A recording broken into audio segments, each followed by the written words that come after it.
I am attorney Maricris Bathan Lasco. This is my virtual classroom. Welcome to my YouTube channel. In this channel, we shall aim to simplify the law. We shall explain concepts and principles of law in under 10 minutes. In this video, we will be talking about fortuitous events and its effect on an obligation or on a contract. So what are fortuitous events? Your Article 1174 of your Civil Code actually defines what fortuitous events are. These are events that cannot be foreseen or which, though foreseen, are inevitable. What are the examples of fortuitous events? A typhoon is a fortuitous event.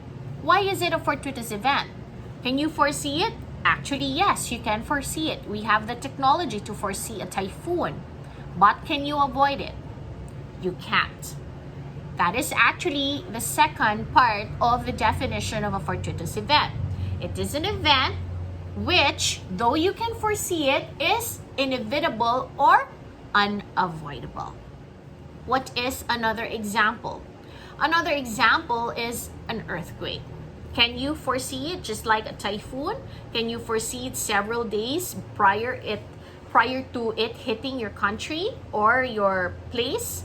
The answer is no. We don't have the technology for it yet. That is also a fortuitous event because you cannot foresee it. Another example, very relevant now, a pandemic.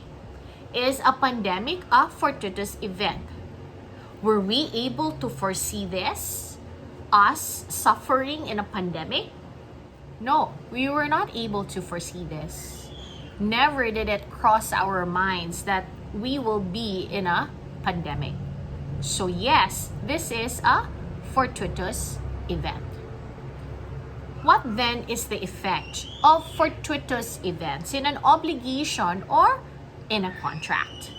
Let's look at Article 1174. 1174 says, no person shall be responsible for those events which could not be foreseen or which, though foreseen, were inevitable.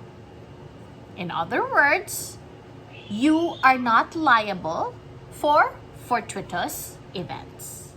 So, for example, you entered into a contract with your friend that you will sell your house 6 months from now, and you put that into writing that you will sell and deliver the house 6 months from now. But unfortunately, your house got totally wrecked due to a typhoon. Nothing was saved in your house. Your house got totally destroyed prior to the 6 months that you agreed upon. Are you liable for damages to your friend? Are you still liable to deliver that house? The answer is not anymore. Why? Because the loss of the house was due to a fortuitous event. And you cannot be made liable for a fortuitous event.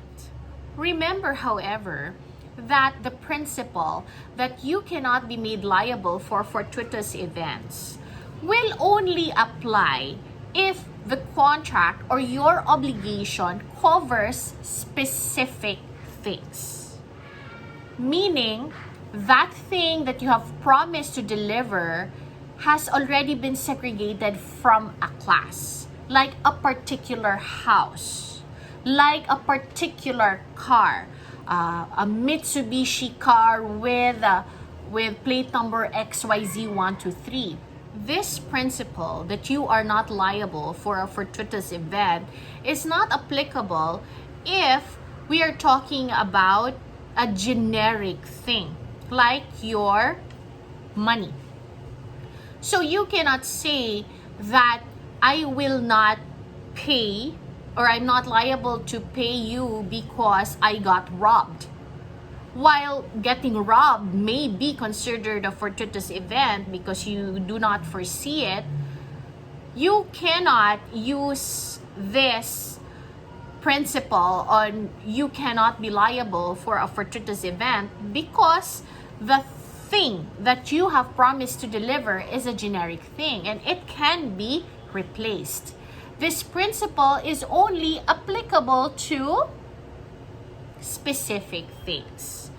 Like in our previous example on a particular house that is being promised to be sold or delivered, but not for generic things.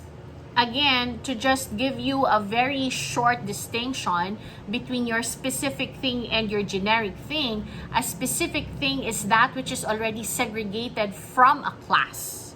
That's the only one. You have agreed to deliver that particular thing. And so if that thing is lost and the cause is a fortuitous event, then you are no longer liable to fulfill that obligation, as you can no longer fulfill it being lost already due to a fortuitous event. As opposed to a generic thing where it is not segregated from a class, you can still replace it, like money. So you cannot exempt yourself from liability by saying that it was lost due to a fortuitous event. Why? Because a generic thing never perishes. Another exception to the principle that you cannot be liable for fortuitous events would be when the law so declares. And your civil code will tell you that you are still liable even if the loss is due to a fortuitous event if there is already legal delay. In fact, there is a separate video on the effect of legal delay if there is also loss due to a fortuitous event. I would like to invite you also to take a look at that video. Another is when there is also bad faith. So if there is bad faith, even if there is loss due to a fortuitous event, the obligor is still liable for damages. Another exception, again, to the general rule that you are not liable for fortuitous events is when it is expressly declared by stipulation or by contract. In other words, the parties have agreed that even if there is loss due to a fortuitous event, the obligation will subsist or the obligation will continue.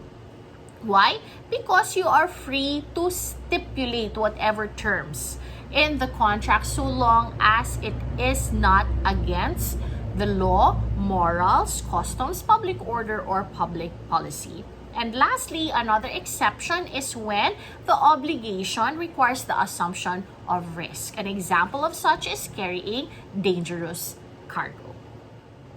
So that ends our short and simple discussion on fortuitous events and its effect on obligations or your contracts. Thank you. See you again in MBL Classroom. If you have learned anything from this video, please feel free to click like and subscribe. If there is any other principle or concept of law which you would want me to discuss in this channel, please put them in the comments section below. Thank you for watching. See you next time in MBL Classroom.